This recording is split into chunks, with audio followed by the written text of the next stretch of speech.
Ali wan nahyu istida'u. Apa artinya istidaa? Talab. Yang dimaksud dengan nahi adalah talabut tarki, menuntut orang untuk meninggalkan. Talabut tark, menuntut untuk meninggalkan. Bil qaul, dengan menggunakan qaul. Apa maksudnya qaul? Sigot, di mana dituntut mimman, dari orang, huwa, orang tersebut, dunahu, ada di bawah derajat orang yang melarang, ala sabilil wujub, dengan cara mewajibkan, ala wizani ma taqaddama fi haddil amri, sesuai dengan ketetapan, ala wizani ma, sesuai dengan ketetapan, taqaddamah, yang sudah dibahas, fi haddil amri, dalam definisi amar. Jadi di awal-awal tadi saya sebutkan bahwasanya amar itu ada beberapa syarat. Yang pertama harus tolab, kemudian yang kedua harus dari orang yang ada di bawah, yang ada di bawahnya. Kemudian syaratnya juga harus menggunakan sigot. Apabila itu tidak terwujud, maka bukan amar pada hakikatnya. Maka seperti halnya terjadi dalam amar seperti itu, maka juga di sini bisa diaplikasikan di nahi. Kitab Syarhul Imam Al-Mahalli 'ala al-Waraqat. Marhaban yang baru gabung nih. Ala wizani ma taqaddama fi haddil amr, sesuai dengan pembahasan amar. Wa yadullu an-nahyul mutlaq syar'an ala fasadil manhiyi anhu. Wa yadullu an-nahyul mutlaqu syar'an, nahi mutlak. Apa artinya nahi mutlak? Kita harus pahami terlebih dahulu nahi mutlak. Nahi mutlak adalah nahi yang tidak diberikan batasan tertentu, tapi mutlak dikatakan. La taf'al misalkan. Kalau misalkan la taf'al syahraini, jangan lakukan 2 bulan, berarti itu namanya muqayyad. La taf'al haraman, la taf'al wa hadha an-nahyu muharramun, itu nahi muqayyad.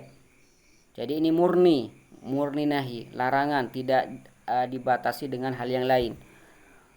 Maka apabila ada nahi seperti itu, ya dulu syar'an, dalam syariat itu menunjukkan ala fasadil manhi anhu, akan kerusakan perkara yang dilarang. Jadi apa maksudnya di sini? Jadi yang perlu kita paham di sini, nahi itu menunjukkan fasad. Yadullu nahi alal fasad. Nahi itu menunjukkan kerusakan. Kerusakan sesuatu yang dilarang atau perkara yang dilarang. Misal orang yang lagi haid, perempuan yang lagi haid dilarang sholat. Berarti larangan tersebut menunjukkan akan kerusakan sholat. Artinya apa? Apabila perempuan yang haid itu masih memaksakan diri untuk sholat, maka sholatnya tidak sah. Itu artinya sholatnya tidak sah. Ala fasadil manhiyi anhu fil ibadat, entah itu dalam ibadah atau dalam muamalat. Ibadah berupa puasa, sholat, atau dalam muamalat juga. Sawaun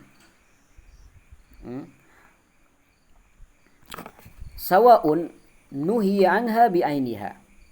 Sawaun nuhiya anha bi'ainiha, entah itu dilarang karena memandang zat dari pekerjaan tersebut. Contoh kasolatil haid, seperti perempuan dilarang sholat, perempuan haid dilarang sholat. Wasaumiha, perempuan haid dilarang puasa. Maka apabila haid di sini masih sholat, perempuan yang lagi haid masih puasa, maka sholat dan puasanya tidak sah. Kenapa? Karena kaidahnya an-nahyu yadullu alal fasad. Nahi atau larangan itu menunjukkan akan kerusakan perkara yang dilarang. Di sini yang dilarang adalah sholat, maka sholatnya tidak sah. Puasa dilarang, maka puasanya tidak sah. Sawaun anuhi anha li'ainiha. Anha ada 2 kali anha. Anuhiya anha li ainiha, ya. Salah cetak itu. Ya. Yang anuhiya itu yang benar, ya.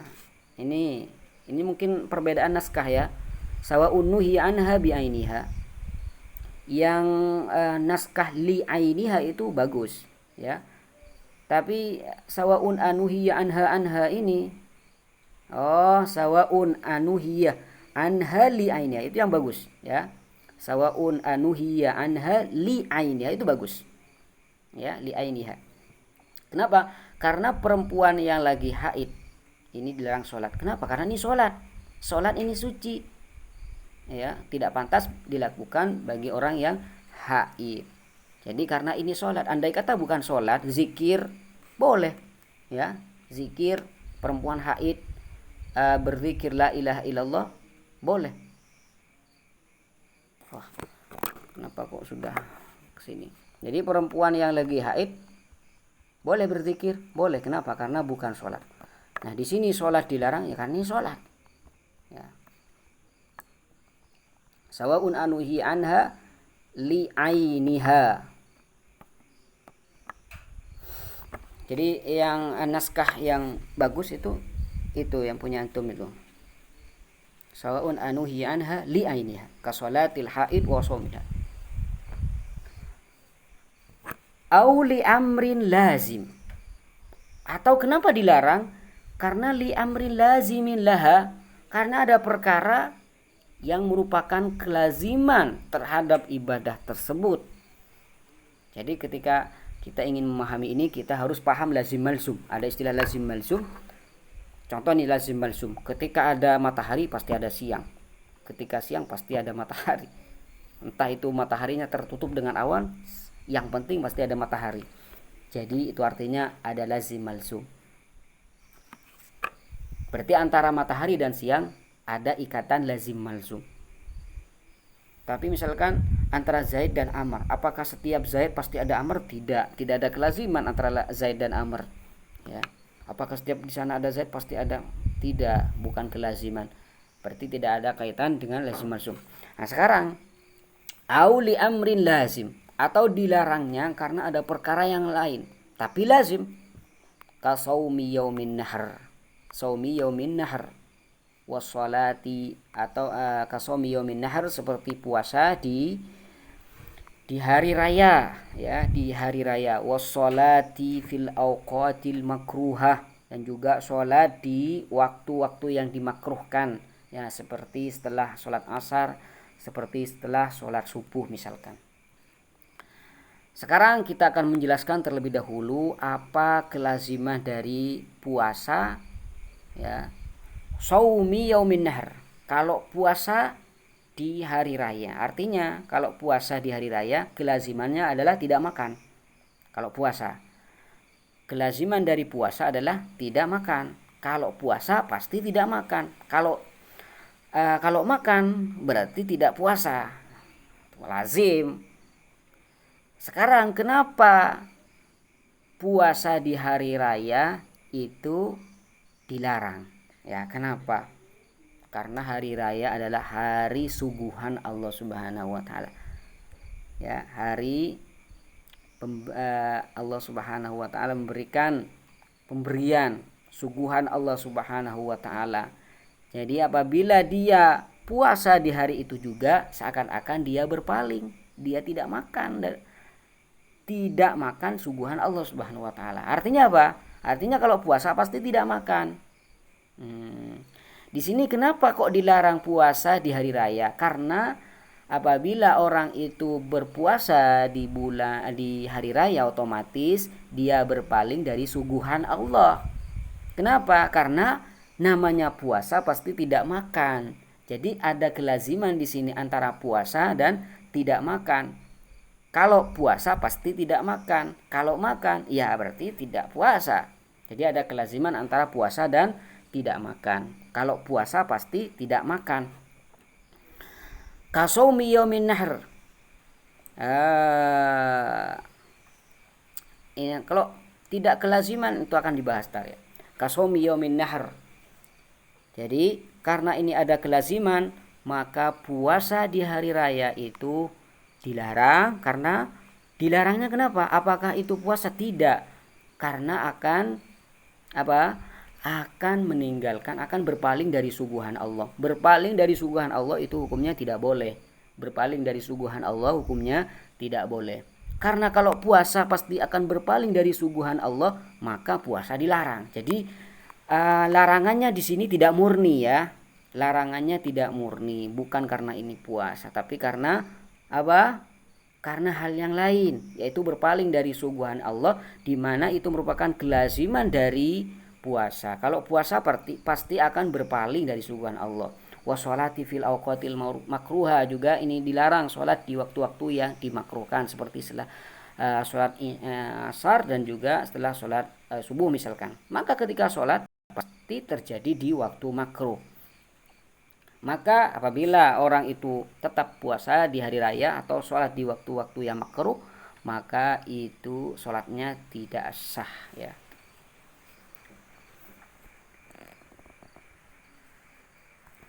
Wafil muamalat, dan juga dalam muamalat. Untuk yang keluar dari kelaziman ini akan dibahas ya. Entah ada yang keluar dari kelaziman di pembahasan baik. Wa fil muamalah, dan juga dalam transaksi jual beli pun juga di sini terjadi ayyarji'a ila nafsil akti, apabila larangan itu kembali pada akad itu. Jadi akad transaksi itu yang dilarang. Jadi akadnya yang dilarang. Kenapa dilarang? Karena akadnya dilarang. Maka apabila dalam transaksi jual beli ada larangan dari syariat untuk menjalankan satu akad, maka artinya yadullu ala nahyi ala fasadil manhi, menunjukkan akan kerusakan sesuatu yang dilarang. Berarti akad jual belinya tidak sah. Seperti apa? Larangan terhadap akad kama fi bai'il hasadi, seperti dalam jual beli hasad. Ini adalah istilah, yaitu membeli barang dan sigot yang dipakai untuk menjalankan transaksi tersebut adalah melemparkan batu. Melemparkan batu. Syukron ya Syekh. Jadi kalau ada lemparan batu, misalkan nih, saya di sana ada barang banyak ya. Di sana ada barang banyak. Lalu saya melemparkan kerikil atau hasad, istilahnya di sini hasad kerikil. Jadi saya ambil batu yang kecil-kecil lalu saya lemparkan. Ketika batu kecil tersebut nyampe pada satu barang, andai kata nyampe pada tas, maka tas itu langsung saya beli. Akadnya apa? Akadnya lemparan batu. Itu dilarang oleh syariat. Dilarangnya kenapa? Dilarangnya karena akadnya. Ya, karena akadnya. Jadi akad yang seperti ini dilarang. Maka apabila dalam menjalankan transaksi jual beli dilarangnya itu karena akadnya, maka yadullu ala fasadil manhi anhu, menunjukkan akan kerusakan manhi anhu, yang berupa apa? Di sini berupa bai'ul hasad atau akad. Jadi jual belinya tidak sah. Auli amrin dakhilin. Kenapa dilarang? Karena ada amrun dakhil. Ya, ada amrun dakhil. Apa maksudnya amrun dakhil? Sesuatu yang ada dalam jual beli. Berarti apa sesuatu yang ada dalam jual beli? Berupa rukun atau syarat. Jadi amrun dakhil ini bisa kasih catatan adalah syarat atau rukun. Ini dalam Hasyiah An-Nafahat juga disebutkan. Kama fi bai'il malaqiyah, seperti dalam bai'ul malaqiyah. Bai'ul malaqiyah artinya menjual janin yang masih ada di dalam kandungan ya. Itu juga tidak diperbolehkan ya. Masih ada hewan ada janin yang masih ada di dalam hewan tersebut, itu dibeli misalkan atau dijual. Dilarang. Kenapa kok dilarang? Karena mabeknya tidak jelas ya, janinnya tidak jelas ya, janinnya tidak jelas. Di antara syarat mabi adalah harus jelas, harus ru'yah, harus bisa dilihat, dan di sini tidak bisa dilihat. Ghaib. Mabi termasuk bagian dari rukun. Ya, harus ada mabi, ada barang. Au li amri, maka seperti bai'ul malakih, apabila terjadi maka tidak sah. Yadullu ala fasadil manhi anhu. Au li amrin kharijin anhu, atau karena ada perkara kharijin anhu. Kenapa kok dilarang akad seperti ini? Karena ada perkara lain tapi di luar transaksi. Walaupun di luar transaksi ada kelaziman di situ. Apa kelazimannya? Lahu, ada kelaziman terhadap jual belinya. Seperti apa contohnya ya? Langsung kama fi bai'i dirhamin bidirhamaini. Seperti ini riba, ya, menjual 1 dirham ditukar dengan 2 dirham, atau 10.000 rupiah ditukar dengan 20.000 rupiah. Itu tidak boleh. Kenapa? Dilarang. Dilarang karena apa? Ada riba, ada ziyadah. Ziyadah ini merupakan hal yang ada di luar akad, ya, hal yang ada di luar transaksi. Kalau rukun-rukunnya sudah lengkap, syarat-syaratnya sudah lengkap, hanya saja ada tambahan di situ. Tambahan merupakan kelaziman dari akad. Apabila akad ini diteruskan, dilanjutkan seperti ini, maka otomatis ada tambahannya, ada lebihnya. Lebih ini merupakan amrun kharij. Hal yang ada di luar jual beli, dalam artian bukan syarat, bukan rukun.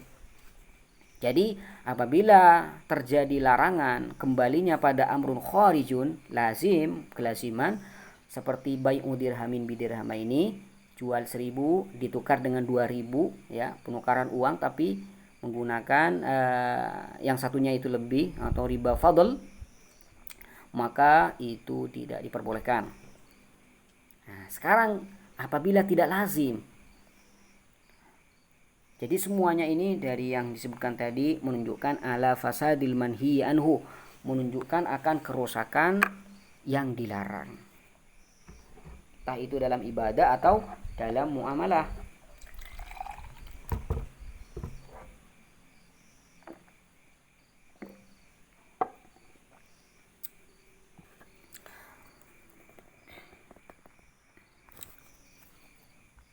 Fa in kana ghairu lazimin, apabila tidak lazim, ini ada larangan. Ya, ada larangan. Kenapa kok dilarang? Karena ada sesuatu yang lain. Ada sesuatu yang lain. Di mana sesuatu yang lain tersebut? Ghairu al-amru kharijun anhu lazim. Ghairu lazim, ya, ini ya. Fa in kana ghairu lazimin, apabila ada larangan. Kenapa kok dilarang? Karena ada sesuatu yang lain. Sesuatu yang lain tersebut ghairu lazim, tidak ada kelaziman sama sekali. Seperti apa contohnya? Kal wudu'i bil ma'il maghsubi, seperti wudu dengan menggunakan air curian, air hasil gasop, ya, gasop, mengambil tanpa ada hak, gasop. Masalah ini kenapa kok ada dalam kun illa yatadi'a huwa matlub. Ini mungkin apa nih ada di sini dijelaskan, ini yang afdal dibuang ya. Mungkin yang punya naskah tidak ada penyebutan illa yatadi'a huwal matlub. Ini yang lebih keren ya. Jadi naskah yang tidak ada dalam kurung nih, ini yang afdal, yang bagus. Kenapa? Ini merusak pemahaman. Kal wudu'i bil ma'il maghsubi masalan. Jadi langsung ke sini. Ya, seperti wudu menggunakan air ghasab, air curian, maka itu misalkan nih, saya kasih contoh. Ada orang ambil wudu, airnya dapat nyuri, ya, dapat mencuri. Jadi dia mencuri air orang lain, lalu dia gunakan untuk berwudu. Apakah wudunya sah atau tidak? Sekarang, apa hukumnya berwudu menggunakan air curian? Dilarang atau tidak? Dilarang. Kenapa kok dilarang? Karena ini hak orang lain. Dilarangnya kenapa? Kenapa kok dilarang berwudu menggunakan air orang lain? Apakah karena ini wudu? Tidak. Bukan karena ini wudu. Iya. Bukan karena ini wudu, tapi karena menggunakan milik orang lain, sehingga wudhu dengan air tersebut itu dilarang. Iya, yang itu yang bagus, yang gak ada teks seperti itu bagus ya. Jadi naskah punya itu bagus, karena ini merusak pemahaman nih. Nah sekarang perhatikan, jadi sekarang berwudhu nih menggunakan air curian, hukumnya dilarang. Kenapa kok dilarang? Karena menggunakan milik orang lain. Karena menggunakan milik orang lain, tidak punya hak di situ, sehingga wudhu menggunakan air orang lain tersebut dilarang. Jadi larangannya di sini tidak murni, ya. Larangannya tidak murni. Saya kasih contoh mungkin ini lebih paham. Ada orang misalkan para santri nih, ya, para santri jangan beli di toko ini misalkan. Setelah pulang dari sekolah ya, jangan belanja dulu, langsung ke sekolah, langsung ke pondok ya. Dari sekolah langsung ke pondok, jangan beli-beli terlebih dahulu. Kenapa dilarang? Karena takut mengganggu proses jam belajar misalkan. Mengganggu jam belajar yang ada di pondok. Jadi kalau misalkan santri masih beli-beli di sana, setelah dia pulang dari sekolah lalu masih belanja-belanja, maka akan terlambat di pondok.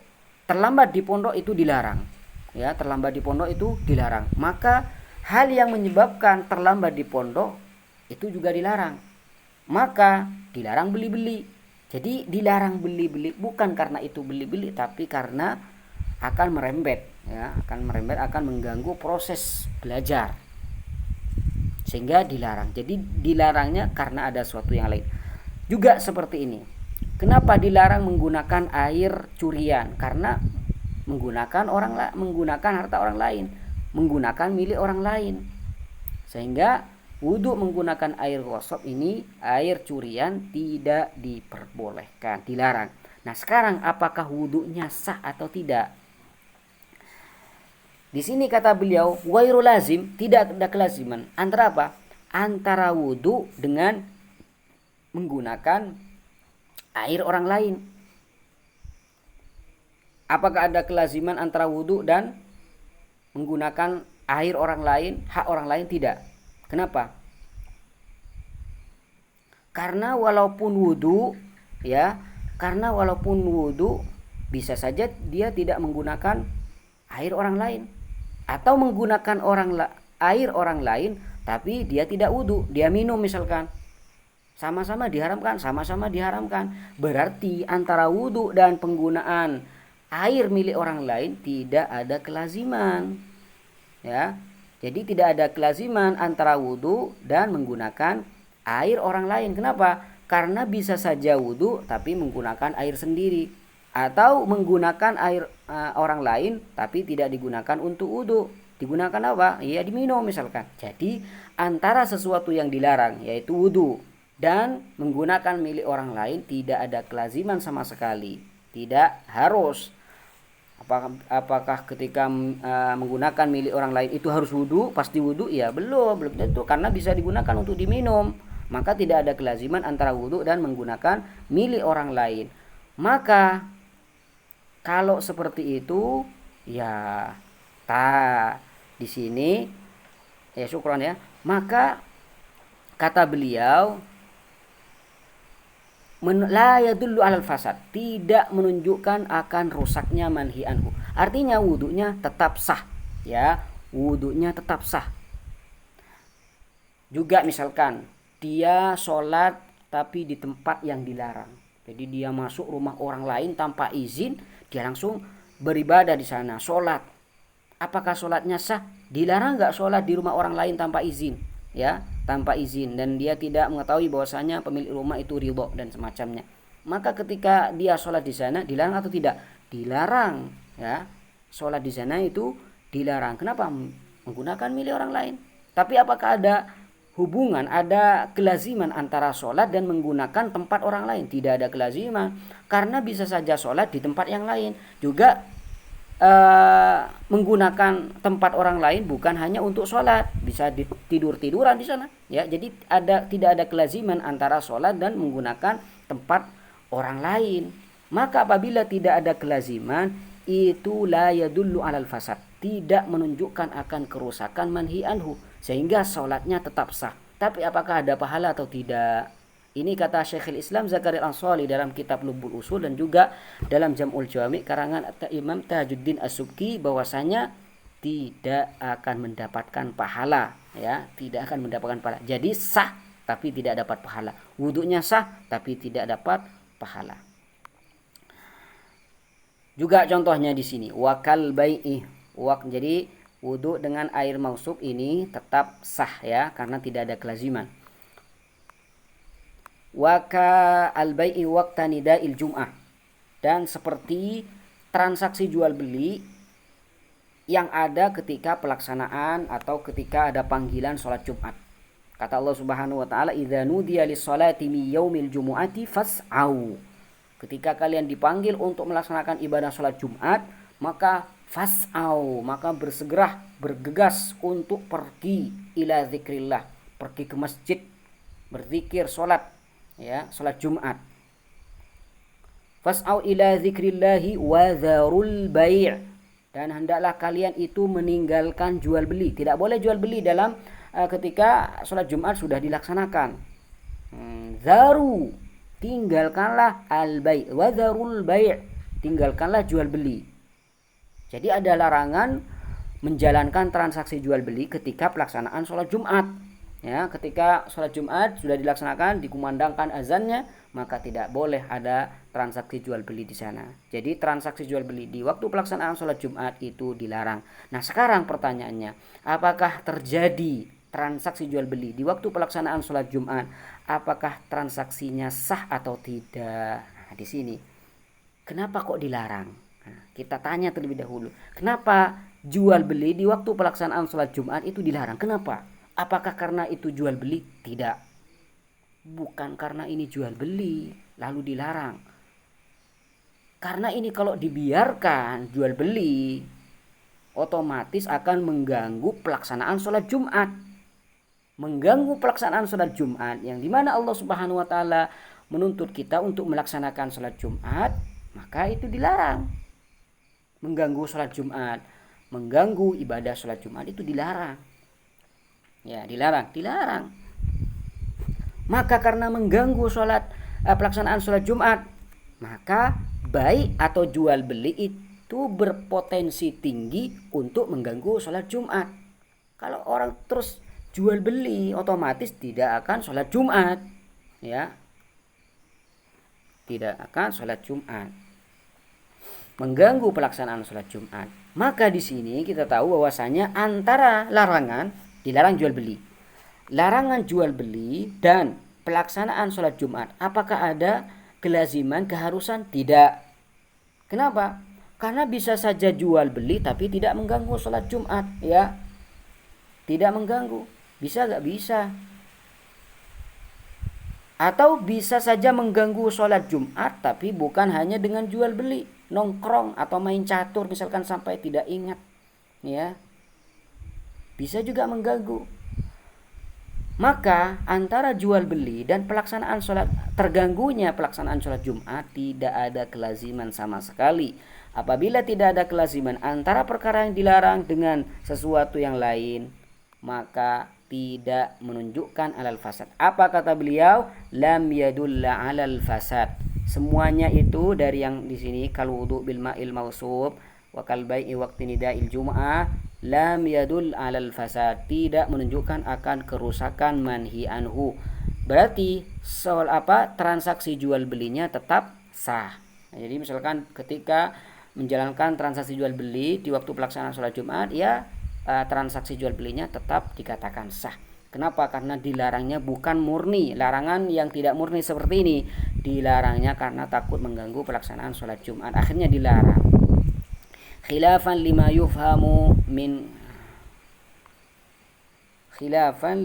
yafham kalam al-musannif.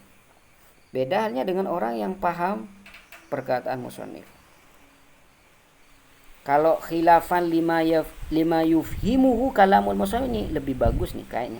Mungkin ada naskah khilafan lima yufhimuhu kalamul musannif. Berbeda dengan ibarah yang dipaham dari kalamul musannif. Ini lebih enak nih. Mungkin yang punya naskah khilafan lima yufhimuhu kalamul musannif ini lebih baik gitu. Berbeda dengan pemahaman yang dipaham dari perkataan musannif. Apa kata musannif di sini ya? Di sini dikatakan oleh musannif kitab Waraqat.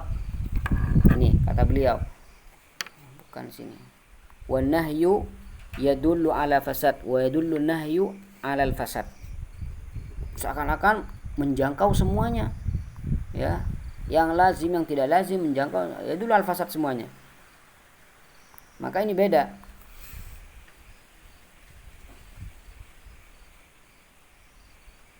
Khilafan lima yafhamuhu kala yufhimuhu kalamul musannif. Sah wa taridul mahi anhu. Ya.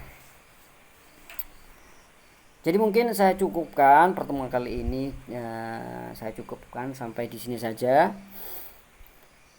Karena baterai sudah low ya.